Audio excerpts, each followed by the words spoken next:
আমাদের জীবনে অনেক সময় এমন হয় যে আমরা একটা কাজ করতে করতে ভাবি আরে পরে করব, কিন্তু পরে সেই কাজটা আর ঠিক মতো হয় না। আজ একটা ছোট্ট গল্প শোনাবো যেখানে একটা ছেলের জীবনে ঠিক এমনটাই হয়েছিল, আর সে কিভাবে বুঝতে পেরেছিল সময়ের কাজ সময় করতে হবে তা শুনলে তোমরা নিজেরাও ভাবতে বাধ্য হবে। আচ্ছা, তুমি কি কখনো কোনো গুরুত্বপূর্ণ কাজে দেরি করে পরে আফসোস করেছো? রিহান একদিনের কাজ পরের দিন করে অভ্যস্ত ছিল। স্কুলের হোমওয়ার্ক থেকে শুরু করে দৈনন্দিন কাজ সবকিছুতেই সে দেরি করত।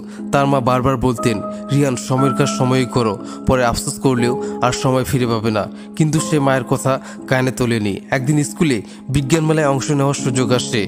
রিহানের একটা প্রজেক্ট তৈরি করতে হবে। সে ভাবলো সময় আছে, পরে বানিয়ে নেব।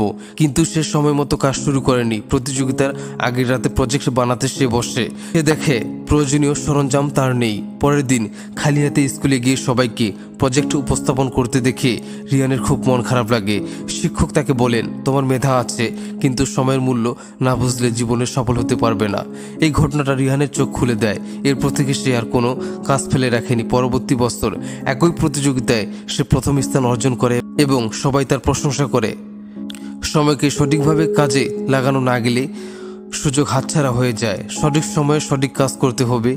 সঠিক সময়ে সঠিক কাজ করতে পারাই সফলতার চাবিকাঠি।